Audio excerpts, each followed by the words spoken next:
If I ran the zoo. It's a pretty good zoo, said young Gerald McGrew, and the fellow who runs it seems proud of it, too. But if I ran the zoo, said young Gerald McGrew, I'd make a few changes. That's just what I'd do. The lions and tigers and that kind of stuff they have up here now are not quite good enough. You see things like these in just any old zoo. They're awfully old-fashioned. I want something new. So I'd open each cage, I'd unlock every pen, let the animals go, and start over again. And, somehow or other, I think I could find some beasts of a much more unusual kind. A 4-footed lion's not much of a beast. The one in my zoo will have 10 feet at least. 5 legs on the left and 5 more on the right. Then people will stare and they'll say, "What a sight! This new keeper's Gerald's quite keen. That's the gall darndest lion I've ever seen." My new zoo, McGrew Zoo, will make people talk. My new zoo, McGrew Zoo, will make people gawk at the strangest odd creatures they ever did walk.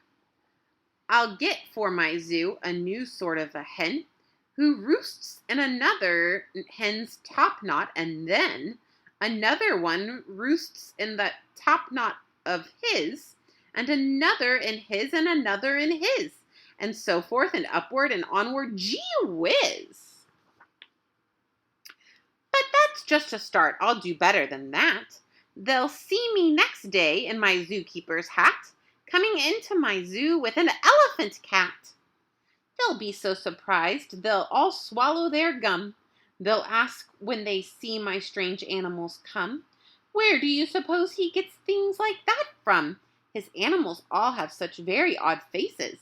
I'll bet he must hunt them in rather odd places." "And that's what I'll do," said young Gerald McGrew. "If you want to catch beasts you don't see every day, you have to go places quite out of the way. You have to go places no others can get to. You have to get cold and have to get wet too.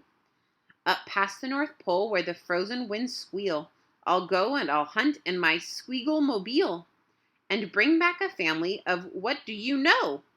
And that's how my new zoo, McGrew Zoo, will grow. I'll hunt in the mountains of Zomba Matant with helpers who all wear their eyes at a slant, and capture a fine fluffy bird called the bustard, who only eats custard with sauce made of mustard, and also a very fine beast called the flustered, who only eats mustard with sauce made of custard. I'll catch 'em in caves and I'll catch 'em in brooks. I'll catch 'em in crannies, I'll catch 'em in nooks that you don't read about in geography books. I'll catch 'em in countries that no one can spell, like the country of Matafapatafapel. In a country like that, if a hunter is clever, she'll hunt up some beast that you never saw ever. I'll load up 5 boats with a family of jotes, whose feet are like cows, but wear squirrel skin coats, and sit down like dogs, but have voices like goats, expecting they can't sing the very high notes. And then I'll go down to the wilds of Nantucket and capture a family of lunks in a bucket. Then people will say, "Now I like that boy heaps. His new zoo, McGrew Zoo, is growing by leaps. He captures them wild and he captures them meek. He captures them slim and he captures them sleek. What do you suppose he will capture next week?" I'll capture one tiny, I'll capture one cute, I'll capture a deer that no hunter would shoot. A deer that's so nice he could sleep in your bed if it weren't for those horns that he has on his head. And speaking of horns that are just a bit queer, I'll bring back a very odd family of deer. A father, a mother, 2 sisters, a brother, whose horns are connected from one to the other. whose horns are so mixed they can't tell them apart, can't tell where they end and can't tell where they start. Each deer's mighty puzzled, he's never yet found if his horns are hers or the other way round. Capture them fat and I'll capture them scrawny. I'll capture a scrabbleful mulligatawny, a high-stepping animal fast as the wind from the blistering sands of the desert of Zend. This beast is the beast that the brave chieftains ride when they want to go fast and to find some place to hide. A mulligatawny is fine for my zoo, and so is the chieftain. I'll bring one back too. In the far western part of southeast North Dakota lives a very fine animal called the iota, but I'll capture one who is even much finer in the northeastern west part of South Carolina. When people see him, they will say, "Now by thunder, this new zoo, McGrew Zoo, is really a wonder." Most beasts are quite friendly, but still in some lands, some beasts are too dangerous to catch with bare hands. For those that are ugly and vicious and mean, I'll build a bad animal catching machine. It's rather expensive to build such a kit, but with it a hunter can never get bit. A zoo should have bugs, so I'll capture a thwirl whose legs are snarled up in a terrible snurl. And then I'll go out and I'll capture some chugs, some keen shooter, mean shooter, bean shooter bugs. I'll go to the African island of Yurka and bring back a tizzle-top tufted mazurka, a kind of canary with quite a tall throat. His neck is so long if he swallows one oat for breakfast the first day of April, they say, it has to go down such a very long way that it gets to his stomach the 15th of May. I'll bag a big bug who is very surprising, a feller who has a propeller for rising, and zooming around, making cross-country hops from Texas to Boston with only 2 stops. Now that sort of thing for a bug is just tops. And when I've caught him, the next thing you know, I'll go and I'll capture a wild tic-tac-toe, with X's that win and with zeros that lose. He'll look mighty good in this zoo of McGrews. I'll bring back a gusket, a gherkin, a gasket, and a gotch from the wilds of Nantasket.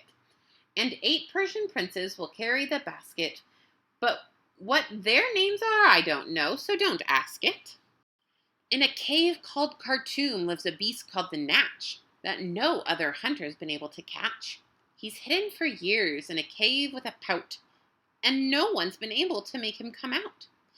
But I'll coax him out with a wonderful meal that's cooked by my cooks in my cooker-mobile. They'll fix up a dish that is just to his taste. 3 chicken croquettes made of library paste, then sprinkled with peanut shucks pickled and spiced, then baked at 600 degrees and then iced. It's mighty hard cooking to cook up such feasts, but that's how the new zoo McGrew Zoo gets beasts. I'll go to the faraway mountains of Topsk, near the river of Nopsk, and I'll bring back an Opsk, a kind of a thingamabobsk, who only eats rhubarb and corn on the Kopsk. Then people will flock to my zoo in a mopsk. McGrew, they will say, does a wonderful jobsk. He hunts with such vim and he hunts with such vigor. His new zoo, McGrew Zoo, gets bigger and bigger. And speaking of birds, there's the Russian Paluski, whose headski is redski and belly is blueski. I'll get one of them for my Zooski McGrewski. Then the whole town will gasp, "Why, this boy never sleeps! No keeper before ever kept what he keeps. There's no telling what that young fellow will do." And then just to show them, I'll say it'll too could true, and bring back an itchcoo, a preep, and a prue, a nurgle, a nerd, and a seeker-sucker too. I'll hunt in the jungles of Hipponohungus and bring back a flock of wild Bipponobungus. The Bipponobungus from Hipponohungus are better than those down in Dipponodungus and smarter than those out in Nippononungus. And that's why I'll catch 'em in Hipponohungus instead of those other in Nungers and Dungus. And people will say when they see these bips bounding. The zookeeper new keepers simply astounding. He travels so far that you'd think he would drop. When do you suppose this young fellow will stop?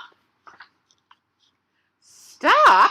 Well, I should, but I won't stop until I've captured the Fizza-ma-Wizzle-ma-dill, the world's biggest bird from the island of Guark, who only eats pine trees and spits out the bark.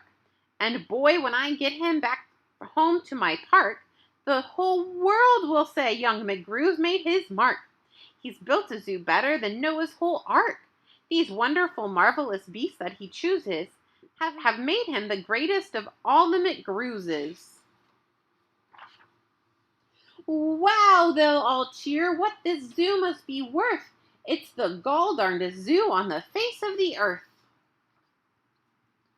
Yes, that's what I'll do, said young Gerald McGrew. I'd make a few changes if I ran the zoo. The end.